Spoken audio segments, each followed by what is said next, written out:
Imetimia miaka miwili tangu Sudan ilipotumbukia katika vita vilivyoanza Aprili 15 mwaka 2023 baada ya kuibuka kwa mvutano kati ya majenerali wawili waliowahi kuwa maswahiba, Jenerali Abdel Fattah al-Burhan anayeongoza jeshi la Sudan na Mohamed Hamdan Daglo anayeongoza wanamgambo wa RSF, kilichokuwa moja ya vikosi vya akiba vya jeshi la Sudan. Tangu kuibuka kwa mzozo huo wa kimamlaka, hali imeendelea kuwa mbaya, huku kukiwa hakuna dalili ya kuvimaliza vita licha ya awamu kadhaa za mazungumzo. Umoja wa Mataifa unakadiria kwamba mzozo huo unaotajwa kuwa mbaya kabisa wa kibinadamu umesababisha vifo na janga kubwa la kibinadamu ambalo halijashuhudiwa bado, na kati ya watu milioni 51, asilimia 64 sasa wanategemea misaada ya kiutu, huku watu milioni 12 wakiwa wamekimbia makazi yao. Mji wa Khartoum na viunga vyake umeharibiwa vibaya kwa mashambulizi, huku visa vya uporaji vikiacha majengo mengi kuanzia ya makazi hadi shughuli nyingine za umma na kijamii kubakia matupu. Wakati mapigano haya yakipindukia mwaka wa 3, je, upi ni mustakabali wa taifa hili lenye utajiri wa dhahabu, mafuta na ardhi yenye rutuba, wakati pia jeshi likiimarisha mapambano katika siku za karibuni likijaribu kurejesha udhibiti kwenye maeneo yake muhimu? Ungana nami kwenye mjadala huu wa kina leo, tukiungana pia na Omar Mutasa, mchambuzi wa siasa za kikanda na anayefuatilia kwa karibu vita hivi. Omar, karibu sana. Asante sana. Nadhani umenisikia ninavyoanzisha mjadala huu. Labda tuanzie hapa mwishoni kwa hali ilivyo sasa kwenye uwanja wa vita. Mambo bado ni moto kweli kweli. Unadhani jeshi lina nafasi gani katika kurejesha udhibiti kwenye maeneo muhimu ambayo inapigania kwa sasa? Karibu Mutasa.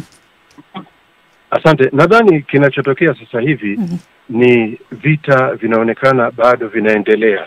Nikisema hivyo kutokana na huu mpango ambao jeshi la Sudan kuweza kulikomboa eneo la Khartoum, na hawa jamaa wa RSF kuwa kwamba wanaonekana sasa hivi hawapo tena Khartoum, wanaonekana wamekwenda eneo la Darfur. Kwa hivyo na huko Darfur sasa inavyoonyesha bado mapambano yataendelea ili serikali ya Sudan kuona kwamba inakomboa eneo la Darfur ambalo linaonekana kwamba ndio limebakia katika mapambano haya. Na unapindukia sasa mwaka wa 3 tangu Sudan ilipotumbukia kwenye huo mzozo, na kumefanyika duru kadha za mazungumzo ambazo hazijazaa matunda. Mashambulizi yameendelea. Sasa tunaona pia pamoja na hayo ambayo umesema kwamba mashambulizi yameelekezwa katika eneo la Darfur, lakini kambi za wakimbizi sasa zinashambuliwa. Njaa inawaelemea raia. Hali ni ngumu, wanawake na watoto wanaendelea kuathirika zaidi. Unadhani huu mzozo kwa sasa unaelekea upande gani hasa? Huu mzozo bila shaka bado mapambano yataendelea kutokana na hali ilivyo. Sasa hivi kama tulivyosikia katika kambi ya Zamzam hapo Darfur wamekufa watu zaidi ya 100. Pia kuna wafanyakazi wa mashirika ya kijamii au ya utu wa shirika la Relief International karibu 6-7 wameuawa. Ni hali ambayo bado haijatulia kutokana na kwamba wamezungumza pamekuweko mazungumzo ya kimataifa, lakini bado mazungumzo yenyewe yanaonekana hayajaleta tija kutokana kwa pande zote mbili. Kila mmoja anaona kwamba yeye ndio mkweli kuliko mwingine. Kwa hivyo hapa bado vita vinaonekana vitaendelea tu. Na umejaribu kugusia hayo mazungumzo ambayo yanaendelea hii leo. Kunafanyika pia mkutano wa kutafuta amani ambao unafanyika huko London. Na unadhani huu sasa unaweza kuja na kipya kipi wakati unafanyika huku pande zinazohasimiana hazikuhusishwa kwa namna yoyote ile? Unadhani nini kinaweza kuwa kipya kwenye mkutano huu?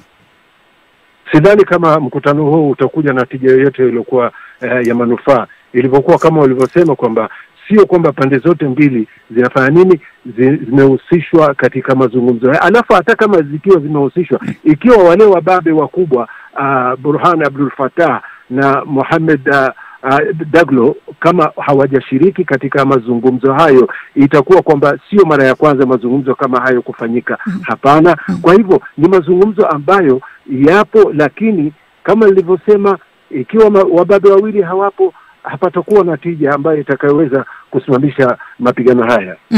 Na wakati mambo yakiendelea, hali ikizidi kuwa tete, pia kuna kitisho, Omar Mutasa, kwamba huenda taifa hilo likagawanyika. Kile ambacho kilitokea Libya kinaweza kutokea Sudan. Nini mtizamo wako kwenye hili, kabla sijamleta Sudi ili aulize yale ambayo yanaulizwa na wasikilizaji na watazamaji wetu? Hili ndio jambo ambalo wengi tumekuwa tukiliona kwamba baada ya jeshi la RSF kutoka Khartoum, wakawa wanatoka katika maeneo mengi ya Khartoum, wamekuwa wote wakijimwaga eneo la Darfur Magharibi, ambapo sasa hivi jeshi la RSF liko Darfur, na Darfur sehemu iliyobakia ambayo ipo mikononi mwa jeshi la serikali ya Sudan, Al-Fashar na Al-Jazira. Kwa hivyo ikiwa hawa RSF wataweza kuvitoa vikosi hivyo, na ambapo sasa hivi eneo lote la Darfur limeshachukuliwa na RSF, hili ndio jambo ambalo tusisahau. Mwezi uliopita RSF walitangaza serikali yao mjini Nairobi, jambo ambalo liliwashangaza wengi. Kwa hivyo ikiwa hizi sehemu mbili zilizobakia ndani ya Darfur ikiwa zitaanguka, tusishangae kuona kwamba linatangazwa taifa jingine la Darfur, au taifa litakalopewa jina jingine na hivi vikosi vya RSF. Na ni kwa kiasi gani hilo litarajiwe? Bila shaka itatokana na yale mapigano au sehemu zilizobakia sasa hivi, kama nilivyotaja, sehemu ya Al-Jazira na sehemu ya Al-Fashar ambao ndio mji mkuu wa Darfur. Ikiwa mapigano hayo yataendelea na hawa wapiganaji wa RSF wakaweza kudhibiti maeneo hayo mawili, hili lilobakia sasa ni muda tu kuangalia itafanyika lini au itakuwa lini, itachukua muda gani, ikiwa wataweza kukomboa maeneo hayo au kuchukua maeneo hayo mawili yaliyobakia ndani ya Darfur. Wanaokusikiliza wanauliza maswali moja kwa moja katika mitandao ya kijamii. Na Kim Aluba huyu anauliza, ndani ya Sudani kuna kiwanda cha silaha? Bila shaka huyu anajua kulikuwa na marufuku za kuingizwa silaha wakati fulani Sudani. Sasa silaha zinazotumika sasa zinatoka wapi? Usisahau kwamba jumuiya ya kimataifa imekuwa ikihusika pia katika swala hili.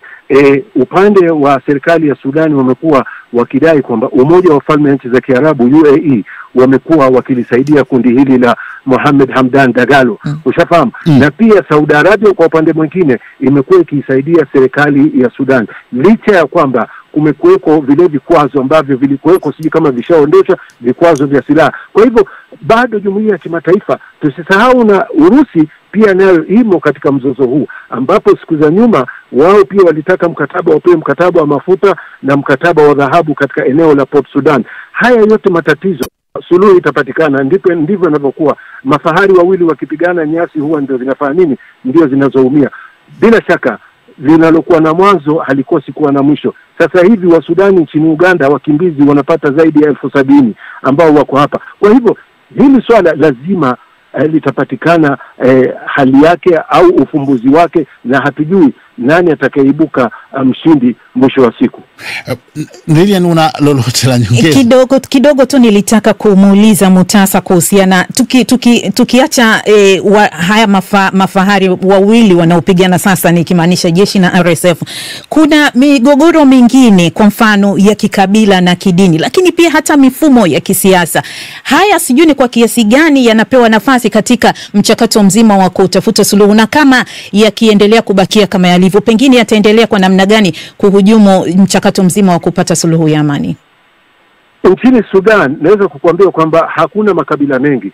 Tangu mwanzo wa Sudan ilipopata uhuru, watu wa kaskazini mwa Sudan ambao ndio Waarabu weupe ndio wamekuwa wakitawala, na waliokuwa weusi zaidi ndio wako katika eneo la Darfur.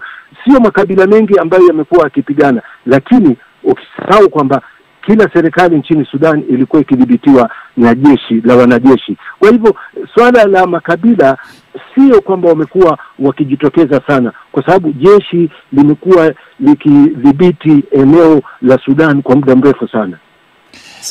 Namuona kuna mtu anaitwa Robin Isaac, huyu anatoa kauli ya kukata tamaa. Anasema yeye anadhani waratibu wa masuala ya amani warudi kwao, waache wa Sudani kwa amani. Ni kwamba wananchi kama huyu Robin, waendelee kuwa na tamaa, wakate tamaa namna hii kwamba hawa wanaofanya jitihada za amani watakuwa na matokeo yoyote? Swala la kukata tamaa hilo haliwezekani bwana. Ukikata tamaa tena, hapo ndo mambo yatakuwa machafu zaidi. Ushafahamu, itakuwa kila mchafu akoge, itakuwa matatizo matupu. Kwa hivyo lazima pawepo matumaini, na matumaini siku zote ndiyo yanayofungua njia. Kwa hivyo matumaini lazima yawepo katika kila jambo. Umezungumza swala la hawa mataifa makubwa ambayo yanaingia kwa namna yake. Umehitaja Urusi, kwa upande mwingine mataifa mengine ya magharibi kwa mtindo wanaoingia nao nchi za upande wa mashariki, hasa katika usaidizi fulani wa silaha na misaada mingine. Hawa watu hawana mahala ambapo wanaweza kukutana kwa wakati mmoja ili kutafuta ufumbuzi wa mara moja? Maanake inaonekana sasa wao ni kikwazo. Swali langu hili. Bila shaka tusisahau mwezi Januari pande hizi mbili ziliwahi kukutana Bahrain. Ushafahamu, lakini alikuwa ndugu yake Mohamed Hamdan Dagalo, ambaye sasa hivi naye tunaweza kusema kwamba ndio amiri jeshi wa upande wa RSF. Walikutana Bahrain. Walipomaliza kukutana Bahrain, lakini upande wa Sudan ya Khartoum wakapinga, wakasema hatuwezi kusaini mkataba huo uliofanyika Bahrain. Kwa hivyo mikutano imekuwa ikiendelea, lakini bado hizi chokochoko kwamba serikali ya Sudan sasa hivi inaona kwamba sehemu iliyobakia ni Darfur, na lazima ninavyoona watapigana hadi mtu wa mwisho kuona kwamba wanalikomboa eneo la Darfur, jambo ambalo na hawa jamaa wa RSF wanaona kwamba na wao sasa hivi ndio eneo ambalo wamelidhibiti, na tuangalie nini kitakachotokea baadaye. Asante sana Omar Mutasa, asante sana Sudi, na asante pia wewe ambaye umetuandikia. Tulikuwa tukijadili tu kwa ufupi mzozo huu ambao umepindukia sasa mwaka wa 3 huko nchini Sudan. Endelea kuwa nasi.